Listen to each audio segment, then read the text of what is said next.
What's good, y'all? Welcome to my review of this week's episode of the Junji Ito collection. So let us begin. So we start this episode off with our first short story titled "The Artist," and we start us off with an artist. He is pretty much at his exhibit, showing off his art. People are surrounding, asking him, for autographs and all that shit.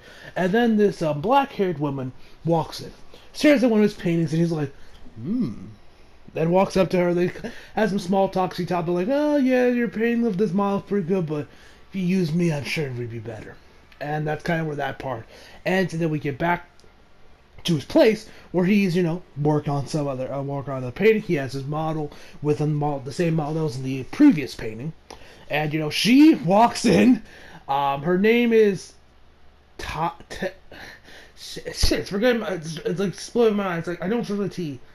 Takemi? No, not Takemi. This isn't Persona 5. Tomiente, that's her name. And so she pretty much, she walks in, pretty much, says like, oh, he said that he's tired of you. You're holding him back. He's holding him back. Blah blah blah blah blah. That shit. And she walks in, like, oh, well, fuck you too. And then she walks out, and then Tiami, look, I'll say whatever. She walks in, and then she takes over as a model, and he starts modeling her. And she explains that she has had previous artists model her, but they can't seem to capture her because she wants something permanent. She wants something to permanent capture her beauty. And so once he finishes his painting, he shows it to her, and she starts laughing. I was like, oh, this doesn't even capture 10% of my beauty. And then she's like, well, I guess I overestimated you. Bye, bitch. So, and when I saw this part, I was like, okay, let me guess. This is gonna make him go mad trying to capture her beauty. And guess what? That's exactly what happened. Now, I'm not saying that's a bad thing I managed to predict it, but I'm like, it's Junji, so now I'm starting to be able to predict shit. I'm like, okay, this is probably gonna happen, because, But I'm not saying it's a bad thing that's predictable, but I'm just saying, I predicted that. That was expected that, him going. Which is exactly what he does. He tries doing multiple other paintings. He starts having bags under his eyes, so probably not getting any sleep. And he can't seem to capture her beauty, right? So then he kind of leaves, kicks at the bar. He meets up with one of his friends, Iowa, I believe his name is. He shows up, tells hey, there's this guy here, this guy, he's doing sculptures, he has his new model, shows her a picture of it, and it's her, the girl from the model, Tiami, I believe, yeah, Tiami, I feel like I'm butchering, but whatever. So, and then he's like, oh, that's her, and so then he runs up to the dude's place, in the middle of the night, keep in mind, this is in the middle of the night, it's like, literally, he's like, so yeah, he's like, oh, how may I help you with this hour? He's like, I hear you have made sculptures of Tiami. Or, what? Toemi? What was her name? Tomiente. He's like, and he starts getting this is when he starts really starting to lose. He's like, I don't show my sculptures to people anymore. So he's about to start closing out. And he puts his arm, like, oh, come on, I must see him. I will not leave until I see him. And so then you're like, if you're not going to show me, I will force my way in. So then he forces his way in his house, grabs one of his sculpture heads, which I'm pretty sure these things are made out of, what, stone? I don't know exactly what sculptures are made out of, but it looks, but it's hard. So then he hits him on the head with it, which either killed him or gave him some massive trauma, and blood starts coming. So he most likely killed him with it. Runs to the room where he finds a bunch of sculptures, but they are all destroyed. They are all dismantled, and then there's Tomiente, there's the Tomie, she's, kind of crying, she's like, oh, Sensei, well, thank God you're back, he was trying to kill me, blah, blah, blah, blah, and he managed to capture my beauty, but he destroys he's like, Tomie, I promise you I will preserve your beauty, I promise you, I will do it.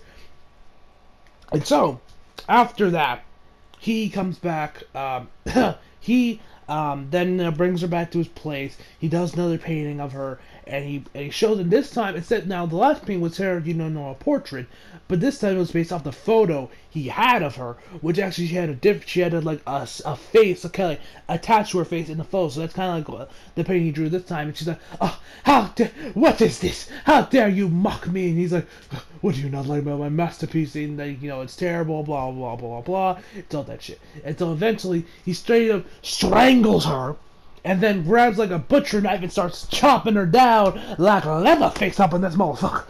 He's straight going Jason Voorhees on her ass. And then, so then after he's done, chopping her into a bunch of pieces, he then kind of, sit back, relax, and kind of in the chair and notices that and also while he was painting, she mentioned that this isn't the first time she has, that actually multiple other men that fallen in love always want her dead.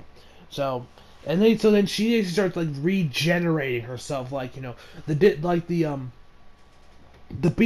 body parts that he cut off actually then up becoming, like, regenerating themselves as their own individual person, separately. So they're not like, it's not like Logan where it's like, from X-Men, he can, like, he'll have that where he can regenerate. If you, like, chop his arm, it's like going to grow back, or he can just, like, reattach it or nothing.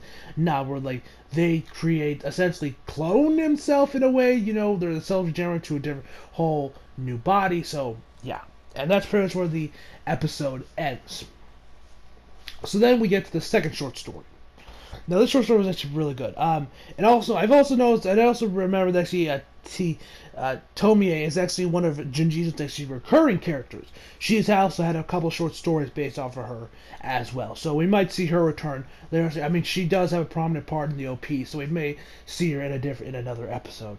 So we get to the second short story. It starts this, couple. Their car just broke down, so they're kind of looking around this, forest area, looking for anyone that has a phone.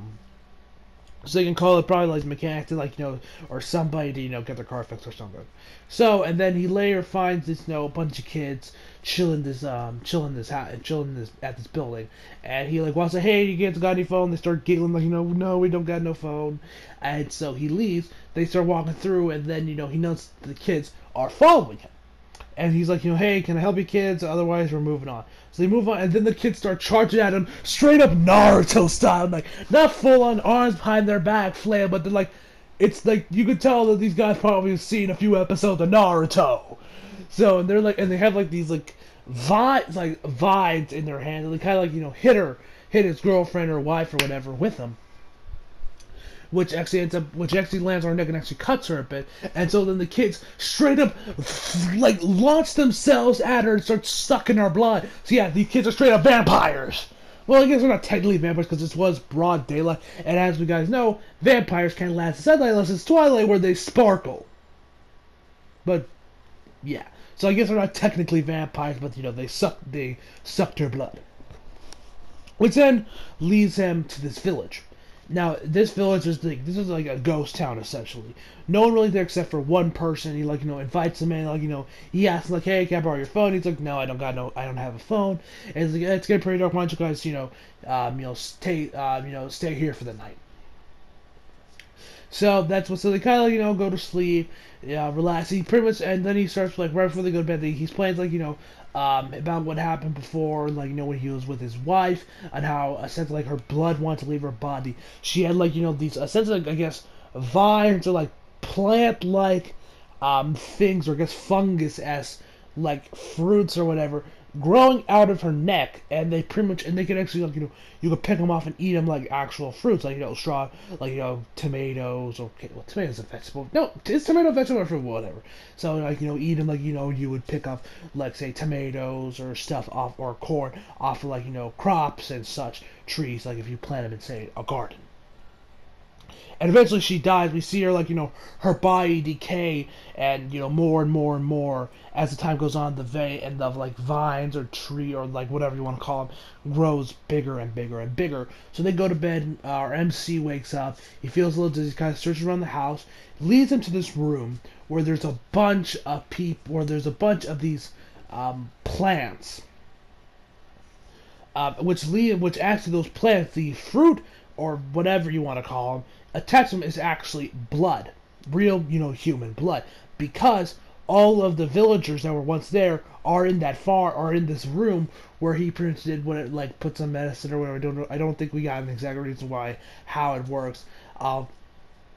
So they all, like, have, like, these vines, trees, whatever, growing out of them. They're all husking over time. And one of the guys that are still alive, he's, like, telling, like, get out while you still can. So then he grabs his girlfriend, and they pretty much make their escape. He's like, there's no escape. You'll come right back. So they leave, like, surprisingly. Like, the dude didn't, like, put up a fight. I guess just, like, they didn't end up jumping out the window, like, running for their life. Excuse me. I guess he just let them left, like, I'm not gonna go, whatever. Which then, after that, so then they keep walking and walking and walking. Then the vet's like, hey, I can't go anymore. Let's take a break. And he's like, yeah. And then he notices that she has, like, the vines growing out of her, and that he has it on his hand. Which then he realizes, like, how do I stop this? He says, the only way to stop it is eat the fruit off of your own body, which is like drinking your own blood. But if you do that, you will get you get a massive unquenchable thirst for blood. Essentially, like essentially turn them into vampires almost, or zombies, or whatever bloodthirsty creatures also exist. And so the episode, and then it ends. So then, when he realizes after this quick little flashback, we see his girlfriend, drinking the blood out of her own fruit. She sees, like, grabs the fruit and then starts, drinking her own blood. And that's when we don't see if she turns. We don't see what happens next. We don't see if he just ran away for his life. We don't know what happens. It just ends there. Which I thought that was a nice little time to, like, ending, like, on a, oh shit, cliffhanger. So overall, I give this episode a 9.5 out of 10. Fantastic stuff. I love the short stories. I am loving this series. You guys know how big of a fan of horror I am. I'm loving the Junji collection. I hope the series gets like a season 2. I'll let other Junji stories. Maybe we straight up get an anime adaptation of Gyo or Uzumaki. I guess Gyo already got an anime by UFO Table, I believe it was. The guys behind the Fate series. Fate Stay Night and Fate Zero. Anyway, so yeah, guys, a quick couple things I want to mention. In case you wonder what's up with my Elimination Chamber women's Elimination Chamber match reaction, it's actually just finished rendering just now, so I'll expect that video uploaded sometime tomorrow. And as well, in case you guys haven't heard, Avengers Infinity War has been moved from its original release date at May 4th to April 27th. Yes, it's coming out a week earlier. Thank you, Marvel. Thank you, Disney. Thank you, everyone, for making the wait that much easier on us while we have to wait even less now. Thank you, Marvel. Because you guys know how fucking hype I am in for Infinity War. And I'm probably going to get started. I need to get started on the work on that top 10. I need to get started on that work on my top 10 most anticipated movies. I already got it recorded, just need to edit it. Anyway, so yeah, I'm so hyped for that. And one other thing I want to guess, guys, I do know that in case you wonder if I'm going to do like a reaction to the new because like Anime Land released a new trailer for Tokyo Ghoul Re with English, but it's like a trailer that I already reacted to. It's just with English subtitles now, but I'm not gonna react because I'm already reacted. I'll just know what they're talking about, so I'm not gonna be doing that. And yeah, guys, so hope to guys, no, never mind. So hope you guys enjoyed the video. Leave a like if you did. Subscribe if you're new. Follow me on Instagram, Twitter if you like. Link in the description box below. And as always, come back for more. See you guys next time.